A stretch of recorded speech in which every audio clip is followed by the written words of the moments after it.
स्वामी जी, अब थोड़ी सी गर्मी और नमी के कॉम्बिनेशन से जिन लोगों की इम्यूनिटी कमजोर होती है, उन्हें होने वाले निमोनिया की बात कर लेते हैं।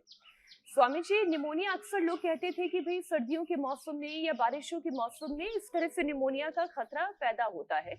लेकिन निमोनिया हो, टीबी हो या फिर फंगल लंग इन्फेक्शन हो, इस मौसम में भी इसका खतरा बढ़ जाता है। और जिसकी इम्यूनिटी कमजोर होगी उस पर तो वायरस का अटैक ज्यादा होगा। तो लंग्स की कैपेसिटी को बढ़ाने के वो तौर तरीके क्या हो सकते हैं? खान पान का तो आपने कुछ बताया ही है कि क्या सावधानियां रखनी है, और चने का सेवन भी आपने बताया। लेकिन लंग्स को मजबूत करने के लिए कौन कौन से योगाभ्यास नियमित रूप से किए जाने चाहिए? प्राणायाम सबसे अच्छा है, जी। रनिंग सबसे अच्छी है। और जिनको भी रेस्पिरेटरी की प्रॉब्लम है उनको दही, छाछ, नींबू अचार, टमाटर, खट्टी चीजें, चिकनी चीजें।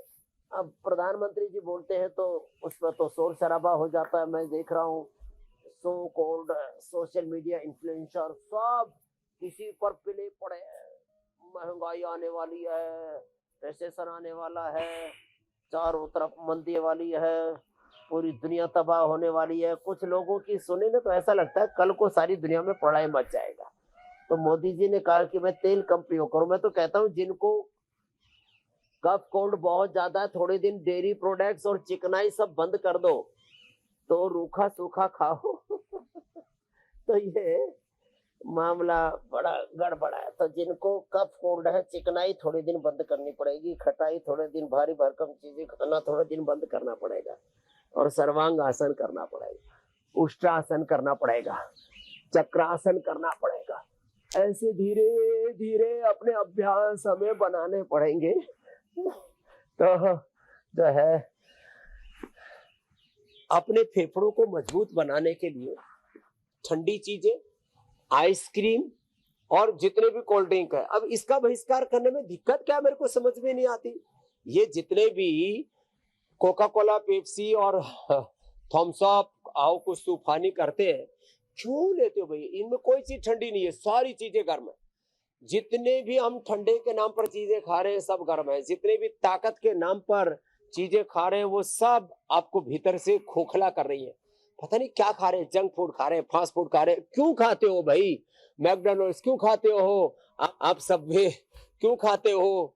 आप ये सब फास्ट फूड, बर्गर, पिज्जा, ये वो सब। तो भाई इनसे सेविंग भी होगी, आपकी इम्यूनिटी भी अच्छी होगी, कफ कोल्ड से भी। जितना भी जंक फूड है, जितना भी फास्ट फूड है, ये सब कफ बढ़ाने वाला है, इन्फ्लेमेशन बढ़ाने वाला है।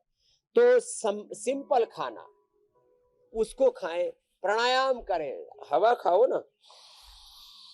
अभी ऑक्सीजन पर कोई टैक्स नहीं लगा है। हाँ, ऑक्सीजन सिलेंडर जब चढ़ा लगाते ना उसमें तो पैसा अच्छा खासा खर्च हो जाता है।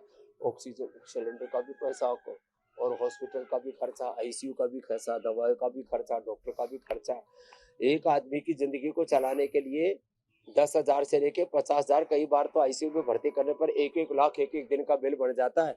भगवान ने, प्रकृति ने कितनी बढ़िया चीज दे रखी है। प्रकृति में ऑक्सीजन दे रखा है, तो लंबे लंबे सांस लो।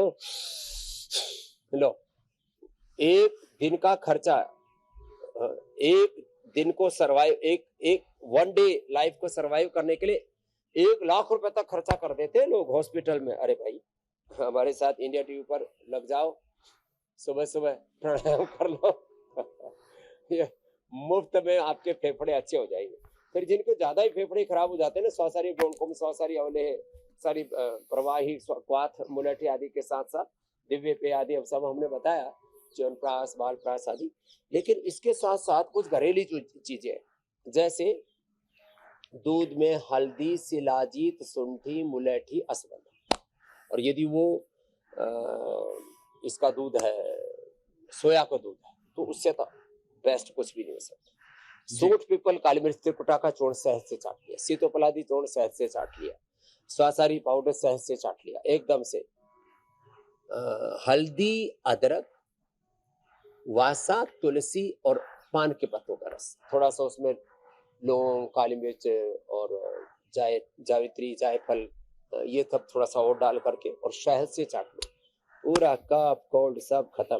तो कई बार कफ कोल्ड इतना भर जाता है अंदर ना, सिर भी दुखने लगता है, सिर भारी हो जाता है, नाक भारी हो जाता है, गला भारी हो जाता है, फेफड़ों में कफ भर गया, पूरे शरीर में इन्फ्लेमेशन हो गया, पूरे शरीर में सूजन आ जाती है और फिर उससे जो है मोटापा से लेकर के शरीर में गांठें हो जाती हैं। ये सब कफ का ही प्रभाव है। तो पूरे शरीर में कहीं पर भी कोई दोष ना हो, जी स्वामी जी। अपने को निर्दोष बनाने के लिए कफ जेनेटिकली भी होती है, किसी की प्रकृति कफ की होती है, तो उनको ये आइसक्रीम, ठंडा, खट और फ्रिज की चीजें, इनसे बचना पड़ेगा मेरे भाई अमित जी। बिल्कुल स्वामी जी, और गर्मी में तो बचना प्रणय- और ज्यादा मुश्किल हो जाता है लोगों के लिए कि अपने आप को रोके कैसे फ्रिज की ओर जाने से और ठंडी चीजों से। लेकिन जैसा आपने बताया कि अगर आपको सेहतमंद रहना है तो कुछ तो परहेज करना पड़ेगा।